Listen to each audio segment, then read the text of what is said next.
kabayan, dito tayo sa sa airport mga kabayan. Mag-check-in pala kayo mga kabayan, kasama ko yun. Dito tayo sa airport, sa Cork tayo mga kabayan, sa Cork airport tayo.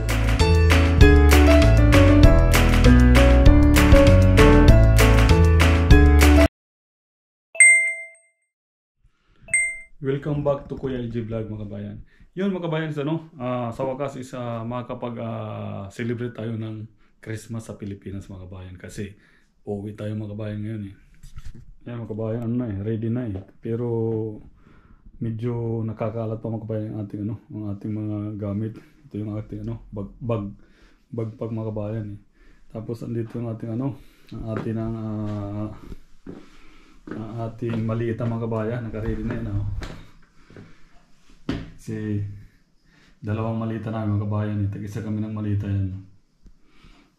Kaya sana mai-enjoy natin yung ating Christmas ngayon mga kabayan. Kasi mga kabayan siguro mga parang after 7 years mga kabayan hindi tayo nakapag-celebrate ng Christmas sa atin mga kabayan. Kaya excited tayo ngayon mga kabayan mag-Christmas sa atin. Yan mga kabayan, dito tayo sa airport mga kabayan. Mag-check-in pala kayo mga kabayan, kasama ko yun. Dito tayo sa airport, sa Cork tayo mga kabayan, sa Cork airport tayo. Yan, ang lawak ng dito nito kabayan, kanilang airport. Halos na tayo eh, halos mga 30 minutes na kami naglalakad punta sa aming gate. Pero maganda kasi marami kang makikita ito mga kabayan. Marami kang pilihan na bibilhin eh. Wala lang datong daw. Ito yung amin. Sa dulo yung aming gate.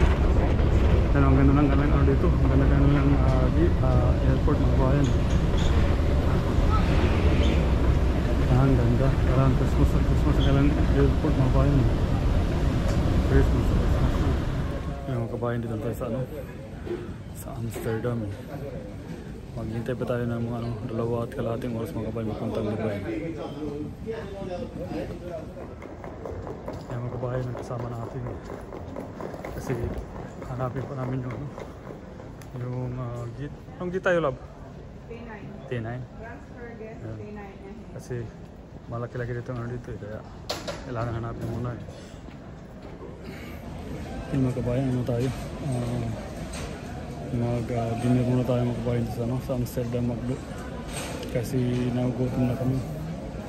Mabuti na nakita kami ng McDo. Tapos andun yung kasama ko nag-order eh. Yan mga kabayan ng kanyang dinner eh, chicken goujons lang. 2 piraso lang isang order lang mga kabayan. 5 euro. Kano? 5 euro. 5 euro. Tapos yung drink sa amin share lang kami mga kabayan para makatipid. Ano? Chips, saka yan. Yan ang mga kabayan. Gin na kami. Ito na yung aming boarding pass. Hintayin na. Boarding gate pala. Hintayin na namin. Ano natin, lab? Yan na. Yan, dito na ulit tayo mga kabayan sa Dubai Airport dahil na ulit tayo sa ating departure mga kabayan ng 5 o'clock in the afternoon. Maganda dito kasi hindi talaga tao dahil siguro sa dami ng kanilang sa laki pala ng kanilang hotel, kaya ganun siguro. Hotel, airline, kaya ganun. Yan. Magta-tax refund muna kami ito kabayan kasi pag maganda dito pag may refund ka pag once na bumili ka dito ng kanilang ng iyong mga pasalubong or may tax refund mga kabayan. Yan, dito lang tayo mga kabayan sa Dubai kasi meron kaming dito 10 hours na waiting, kaya mag-hotel muna kayo mga kabayan. Saka parang mapamasyal na rin ng Dubai. Ang laki pala ng train ano dito.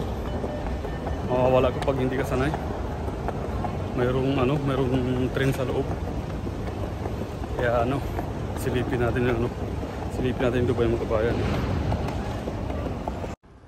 Sa wakas mga kabayan, dito na tayo sa sa Manila Airport, or dito na tayo sa Pilipinas mga kabayan. Yan mga kabayan, sa wakas ay nandito na tayo sa sa hometown ko mga kabayan, sa bahay namin mga kabayan sa sa Samar. Nakasama na rin natin yung ating yung aking family, or yung aking nanay, kapatid, at saka ang aking pamangkin at asawa ko mga kabayan. Iba talaga yung mga kabayan yung feeling kapag pag sariling town mo or kinalakihan mo mga kabayan.